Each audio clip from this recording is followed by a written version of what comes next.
हम लोग अपनी जर्नी को आगे बढ़ाते हैं। प्रीवियस वीडियो में हम लोगों ने नंबर 4 का 14 तक किया था और स्टार्टिंग से अगर क्वाड्रेटिक इक्वेशन के इंट्रोडक्शन से लेकर के और 4 नंबर के 14 नंबर सम्स तक, जस्ट इसके पहले सम्स तक अगर आप लोगों ने नहीं किया है तो उसका लिंक मैंने डिस्क्रिप्शन में दे दिया है, उसको पहले जरूर से कर लेना। यहाँ जो 15 नंबर सम्स है वहां क्या कह रहा है, अगर गौर से इस इक्वेशन को देखेंगे तो यहाँ ये भी कह दिया गया है कि नॉट इक्वल टू 3 एंड -3 है ना, मतलब डिनोमिनेटर नहीं होना चाहिए 0। जैसे यहाँ जो एक्सप्रेशन दिया गया है ना, ये जो एक्सप्रेशन है x + 3/x-3 और यहाँ उसी एक्सप्रेशन का ठीक रेसिप्रोकल दिया गया है, इसका रेसिप्रोकल दिया गया x -3/x+3 और आगे जो कंडीशन ये दिया गया है इसको इग्नोर करना है, बता चुके। इसका मतलब है कि डिनोमिनेटर 0 नहीं हो सकता है। अगर x 3 होगा तो क्या हो जाएगा, 3 होने से 3 - 3 यहाँ 0, जो कि नहीं हो सकता है डिनोमिनेटर में 0। -3 होने पर ये इसका डिनोमिनेटर 0 हो जाएगा, इसीलिए ये 3 और -3 तो x का वैल्यू नहीं हो सकता है। अब इक्वेशन को हम लोग देखते हैं कि एक तो जैसा इक्वेशन ये गिवन है जिस फॉर्म में, ऐसे डायरेक्ट हम लोग इसी का नीचे का जो एलसीएम है निकालकर प्रोसीड कर सकते हैं। दूसरा रास्ता है कि इसको लेट कर लेना। जब ये बड़ा सा एक्सप्रेशन 2 बार रिपीट हो रहा है ना, एक बार ये एक्सप्रेशन जैसा है और दूसरे बार उसके रेसिप्रोकल के फॉर्म में, तो हम इसको एक ऐसा लेट कर सकते हैं थोड़ा छोटा कर लेने के लिए इक्वेशन को। अगर हम मान लेते हैं कि ये जो गिवन ये जो एक्सप्रेशन है x + 3/x-3 ये p है, अगर इसको p मान लेते हैं तो हमारा जो इक्वेशन हो जाएगा सो द गिवन इक्वेशन, ये जो गिवन इक्वेशन है so the given equation will be, ये जो गिवन इक्वेशन है ये क्या हो जाएगा, p यहां पर जो एक्सप्रेशन है वो ऐसा हो जाएगा p + 6/p = 5। ये है p, इसको p हम लोग लेट किए हैं और ये 6 के बाद ये क्या 1/p उल्टा है, इसका रेसिप्रोकल तो ऐसा होगा। इसका अगर हम लोग एलसीएम लेंगे ना तो ये क्या हुआ, तो ये पूरा एक्सप्रेशन छोटा सा हो गया।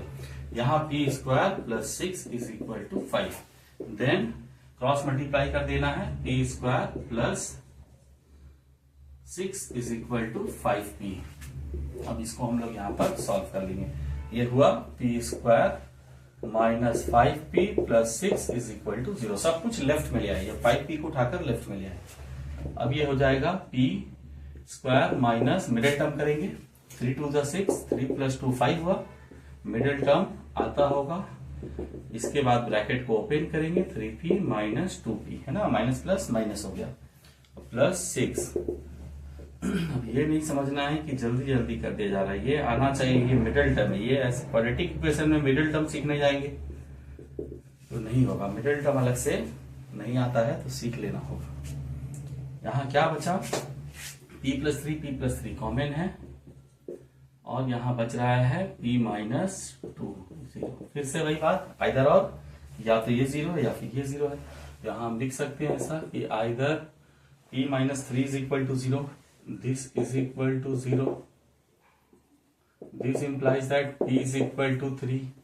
अगर ये 0 है तो p कितना है, 3 उस तरफ गया, एक वैल्यू p का ये मिला, लेकिन p तो हमारे क्वेश्चन में है नहीं। क्वेश्चन में तो गिवन है जो वेरिएबल वो x है, x फाइंड आउट करना है। p का वैल्यू आते ही हम समझ जाएंगे कि इसका वैल्यू मिला, इसको हम लोग p लेट किए हैं। p3 means this is equal to 3। यहां हम लिखेंगे ऐसा कि x + 3/x-3 = 3। This implies that cross multiply कर लेते हैं, 3x - 9 = x + 3। x इस तरफ आएगा 2x हो जाएगा, 9 उस तरफ जाएगा 12 हो जाएगा और x = 6। ये हमारा एक वैल्यू आया x का। p का वैल्यू आएगा, फट से आंसर नहीं लिख देना, p हम लोग इसको लेट किए, x फाइंड आउट करना है। दूसरा है कि और this = 0, पहला कंडीशन है इफ this = 0 ना, इधर this = 0 और this = 0। अगर ये 0 होगा तो p कितना हुआ 2, और p2 का मतलब हुआ कि इसका वैल्यू है 2। यहां बना लेते हैं, लास्ट जो स्टेप है ना उसको यहां बना लेते हैं, थोड़ा सा बच गया स्टेप। p का वैल्यू 2 है, इसका मतलब हुआ कि x + 3/x-3 का वैल्यू ही तो 2 है, यही तो p है।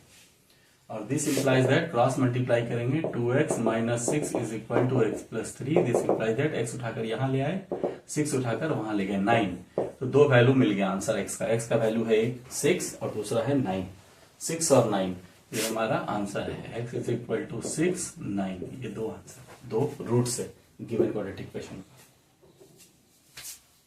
नेक्स्ट सम्स को देखते हैं। यहाँ जो इक्वेशन गिवन है उसमें लेफ्ट हैंड साइड में जो एक्स वाला एक्सप्रेशन, इसमें जो एक्स है, और राइट हैंड साइड में इस एक्सप्रेशन में देख रहे हैं एक्स है। इसको उठाकर हम लेफ्ट हैंड साइड में ले आएंगे साइन चेंज करके। तो यहाँ क्या लिखेंगे, सबसे पहले लिखेंगे कि 1/a plus b plus x minus, ये 1/x उठकर आ गया लेफ्ट हैंड साइड में साइन चेंज होकर।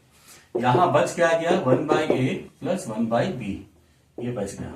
दिस इंप्लाइज दैट, इसको एलसीएम लेकर के इधर सॉल्व कर लेंगे लेफ्ट हैंड साइड में, और राइट हैंड साइड वाले को भी एलसीएम लेकर सॉल्व कर लेंगे। तो x इंटू यहाँ हुआ a plus b plus x, यहाँ x minus a minus b minus x, यहाँ a b और b प्लस a, एलसीएम लेकर राइट सब्ट्रैक्ट किए है ना। यहाँ क्या हुआ, x और x कट गया, ये माइनस कॉमन ले लेने पर a प्लस b बन गया।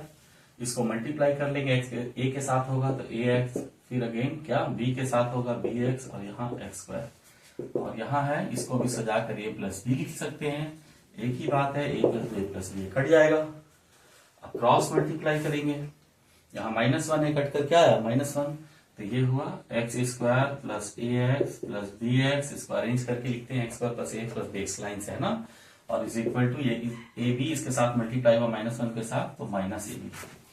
देन ab को उठाकर राइट हैंड से लेफ्ट हैंड साइड में ले आएंगे, x square plus ax plus bx plus ab is equal to 0।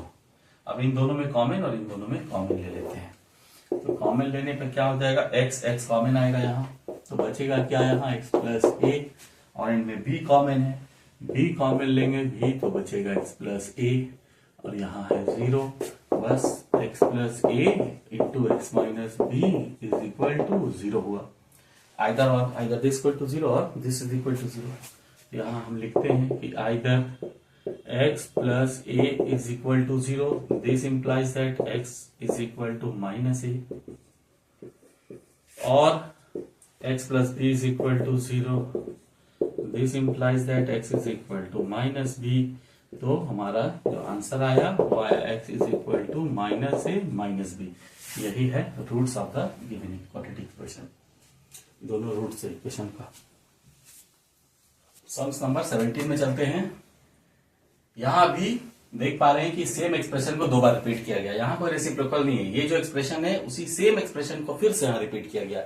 तो हम क्या करेंगे कि इस बड़े से एक्सप्रेशन को x plus a by x minus a, इसको हम मान लेते हैं p, और p मान लेने से हमारा जो इक्वेशन है वो क्या आ जाएगा, so the given quadratic equation will be, जो इक्वेशन है वो क्या हो जाएगा, p का स्क्वायर, ये p है, p का square minus 5p plus 6 is equal to 0। ये छोटा सा इक्वेशन बन गया p मान लेने से।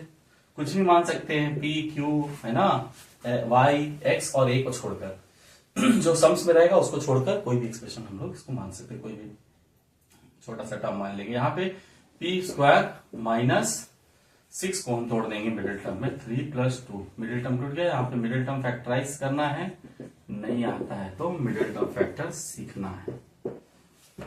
ये 3p ब्रैकेट ओपन किए, then minus 2p plus 6 is equal to 0। इस जगह पर हम थोड़ा सा स्पीड कर लेते हैं क्योंकि ये आना चाहिए। 2p minus 3 is equal to 0, this implies that p minus 3 और p minus 2 is equal to 0। अब वही आइदर और का, या तो ये 0 या फिर ये 0, either p minus 3 is equal to 0, this implies that p is equal to 3, is equal to 3, और p फाइंड करना नहीं था। p आते ही पता चला कि जो p का वैल्यू इसका मतलब है, p अगर 3 है इसका मतलब है कि x plus a by x minus a is equal to 3। Cross multiply कर लेंगे, 3x minus 3a is equal to, यहाँ हम लोग कंपोनेंटो डिविडेंडो कर सकते हैं अप्लाई, लेकिन अभी सीखे नहीं हो तो तुम लोग को दिक्कत होगा 4a समझने में। रेशियो प्रोपोर्शन चैप्टर जब करेंगे तो कंपोनेंटो डिविडेंडो का प्रॉपर्टी सीखेंगे। x इज इक्वल टू, तो यहाँ उसको हम लोग आराम से अप्लाई कर सकते हैं, 4a/2 कितना आया, x इज इक्वल टू 2, यह है एक वैल्यू। ये whether this is equal to 0 से आया, और दिस इज इक्वल टू 0 लिखेंगे, और p minus 2 is equal to 0, this implies that लिखेंगे p इज इक्वल टू 2। अब p का वैल्यू 2 आया, इसका मतलब ये 2 है, तो यहां लिखेंगे x plus a by x minus a is equal to 2। Cross multiply करने पे 2x minus 2a is equal to x plus a। x उठकर इस तरफ आएगा, a उठकर उस तरफ जाएगा, तो x का दो वैल्यू मिला, 2a 3a। तो लास्ट में आंसर लिख लेंगे कि x is equal to 2a and 3a। ये हमारा roots of the given equation है। नेक्स्ट जो सम्स है ना, इसमें ऑलरेडी x वाले जो एक्सप्रेशन है वो सब एक तरफ दिए गए हैं ना, लेफ्ट हैंड साइड में, और राइट हैंड साइड में बिना x वाला एक्सप्रेशन है। तो हम डायरेक्ट इसको एलसीएम लेकर के प्रोसीड कर जाएंगे। जैसा एक्सप्रेशन गिवन है उसी को नीचे का लेंगे एलसीएम, ऊपर मिलेगा x plus b minus x, यहां भी नीचे का लेंगे एलसीएम, तो यहां मिलेगा a plus b minus a. x और x कैंसिल हो गया, बचा क्या, नीचे क्या करेंगे, multiply x square plus b x. ये सिंपल सिंप्लीफिकेशन है अलजेब्रा का, यहां कुछ भी अलग से नहीं जानना। अब ये b और b कटा, क्रॉस मल्टीप्लाई करेंगे तो क्या आएगा, x square plus b x is equal to a square plus a b, ऐसा आएगा। और ए स्क्वायर को हम लाएंगे लेफ्ट हैंड साइड में, और यहां बी एक्स है, इसमें एक्स प्लस ए इंटू एक्स माइनस ए बचेगा। तो ऐसा करते हैं, बी एक्स के साथ ले आते हैं ए बी को, दोनों ही लेफ्ट हैंड साइड में ले आए, राइट हैंड साइड में कर दिए 0। अब क्या होगा कि ये दोनों ए स्क्वायर माइनस बी स्क्वायर के फॉर्मूला से इसको हम लोग ब्रेक करेंगे, ए plus A into x minus a plus B into A minus B होता है ना, वही formula, x plus A into x minus a, plus इन दोनों में कॉमन लिए बी, तो यहां आया एक्स माइनस ए, बी कॉमन लिए एक्स माइनस ए। अब क्या होगा कि ये एक्स माइनस ए कॉमन निकलेगा, हर स्टेप में इंप्लाइज दैट या और लिखकर करना है।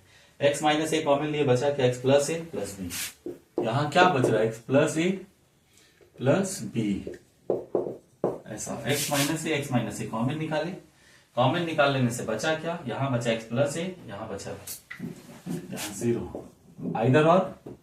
Either x minus a is equal to 0, this implies that x is equal to a, और